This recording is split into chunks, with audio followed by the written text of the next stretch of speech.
নমস্কার।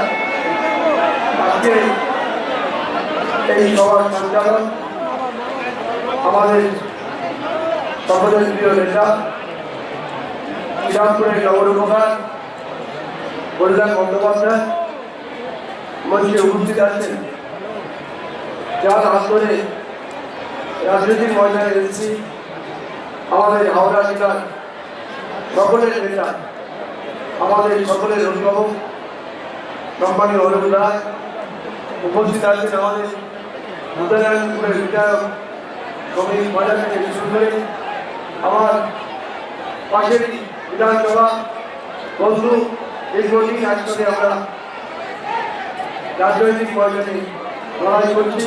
তারপর সরকারি থেকে শুরু করে আমাদের সৌরভ চ্যাটার্জি, বাবা অধিকারী, সন্তান, উমা ঘোষ, বর্ষকন্যা, সুশীলা, আমাদের কিরণ, তপন, মহিলা, সানি, আমাদের কল্যাণ, সানি, মুরাদ, সুভাষ, জয়দীপ, বিজয়দা, আমাদের সজ্জাদ, আমাদের অনিল্লা সদস্য থেকে শুরু করে সবাই এবং সর্বোপরি আজকে এই গণমূল শ্রদ্ধা করে জগৎবল্লভপুর এবং জঙ্গিরে সর্বস্তরে তৃণমূল কংগ্রেসের কর্মীদের আমি স্বতন্ত্র প্রণাম জানাচ্ছি। আজকে এত গরম তার সত্ত্বেও এখনো রাস্তায় হাজার হাজার মানুষ আসছে নেত্রীর বার্তা শোনার জন্য।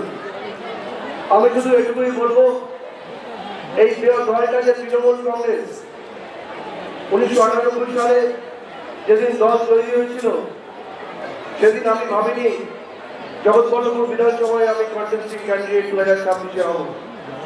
শুধুমাত্র মমতা বন্দ্যোপাধ্যায়কে দেখে খেলার মাঠের লোক বামফ্রন্টের সেই সময় যে অত্যাচার, যে অবসান, তার মুক্তি দিতে পারে একজনই, তার নাম মমতা বন্দ্যোপাধ্যায়।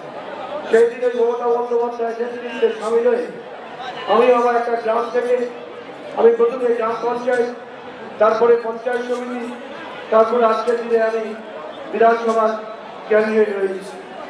আমি দলনেত্রী, পশ্চিমবাংলার জননেত্রী মুখ্যমন্ত্রী মমতা বন্দ্যোপাধ্যায়, সর্বোপরি আমাদের সকলের নেতা আমার প্রিয় সাংসদ অভিষেক বন্দ্যোপাধ্যায় এবং জগৎবল্লভপুরের সর্বস্তরের মানুষের কাছে আমি নতমস্তকে সশস্ত্র প্রণাম জানাই।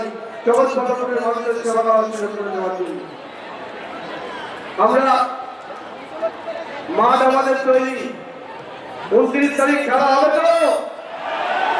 বলার জোর কোথায়? এই জন্য তো খেলা হবে না। 29 তারিখ মায়েরা খেলা হবে তো? এসআই আজকে করেছে, একটা একটা করে ভোটার লিস্টের নাম বাদ দিয়েছে, আর একটা একটা করে 29 তারিখে ভোট দিয়ে এই দেশের প্রধানমন্ত্রী নরেন্দ্র মোদী কালে একটা করে স্থাপন মারতে হবে তো? সেই জন্য প্রস্তুত হচ্ছেন তো?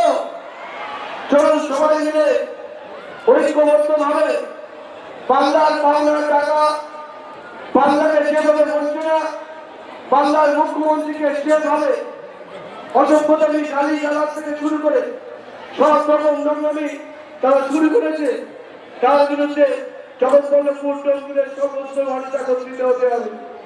আমাদের নেতারা বলবে, আমার নেত্রী বলবে, আপনারা যে নির্দেশ দেবেন সেই নির্দেশ আমরা আগামী দিনে অক্ষরে অক্ষরে পালন করব। আমি আপনাদের বলতে চাই, আমি কোনো ভালো বক্তা নই, আমি একটা অর্ডিনারি ছেলে, আপনাদের পরিবারের সন্তান। আমি আপনাদের আমি বলেছি আজকে এই সভা থেকে নয়, বিগত দিনে আমি প্রতিটি জায়গায় যেখানে যাচ্ছি সেখানেই আমি বলছি আমি বিধায়ক নই, আমি আপনাদের টিকাই। আগামী দিনে আপনারা জগৎবল্লভপুরের মাটিতে আমি কোনো অন্য প্রকল্প বাড়ি বা বিয়ে বাড়ি বা ভাত বাড়িতে আসতে পারবো না, কিন্তু জগৎবল্লভপুরের মাটিতে কোনো তৃণমূল কংগ্রেস অসুবিধায় পড়লে রাত্রির 2টো 1-3টে টিকাই আপনাদের বাড়িতে থাকবে। এইটা আজকে কথা দিয়ে গেলাম। তাই আপনাদেরকে বলবো, সবাই মিলে একত্রিত হন। এই লড়াই জগৎবল্লভপুরের মায়ের লড়াই,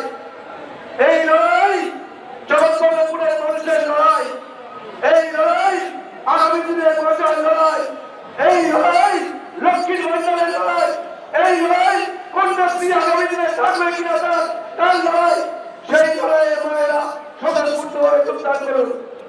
কালকে আমাদের নেতা অভিষেক বন্দ্যোপাধ্যায় বলেছে যে দল একটি করেছে 14 মের পর আমাদের দলনেত্রী মুখ্যমন্ত্রী মমতা বন্দ্যোপাধ্যায়কে শপথ নেবে, তারপরে যাদের ভোটার লিস্ট থেকে নাম কাটা গেছে সবাই তার ভোটার লিস্টে নাম উঠবে, এই তো আমাদের দলের অঙ্গীকার। সেই লড়াইয়ে আপনাদের সঙ্গে যেতে হবে। তাই বক্তব্য আমরা আগামী দিনে নিশ্চয়ই বলার সুযোগ আপনাদের কাছে থাকবে। আমি শুধু এইটুকুই বলবো, যারা দূর দূরান্ত থেকে আসছে প্রচন্ড রৌদ্র অধিকার লোক প্রচন্ড আছে, আপনারা দাঁড়াতে পারছেন না, মাঠ ছাপিয়ে যাবে আমাদের নেত্রী যখন আসবে। তাই সকলকে বলবো, যত কষ্টই হোক, যত গরমই হোক, তৃণমূল লড়াই করতে পারে, তৃণমূল লড়াই করতে জানে। তৃণমূল আগামী দিনে আবার 2024-এ যতক্ষণ না পশ্চিমবাংলায় চতুর্থবারের জন্য মমতা বন্দ্যোপাধ্যায় মুখ্যমন্ত্রী করতে না পারবো, ততক্ষণ আমাদের এই লড়াই সংগ্রাম চলে তো, সবাই মিলে লড়াই চলে তো। ধন্যবাদ। সকলে ভালো থাকবেন। আগামী দিন সকলটা ভালো হবে এইটুকু বলে আমি আমার রথমস্তকে সশস্ত্র প্রণাম জানিয়ে আমি আমার বক্তব্য শেষ করছি। জয় হিন্দ, জয় বাংলা, জয় বাংলা, জয় বাংলা, জয় বাংলা, জয় বাংলা, জয় বাংলা, জয় বাংলা, জয় জয় জয় বাংলা, ছেড়ে বলছি না, জয় বাংলা, জয় বাংলা। ধন্যবাদ।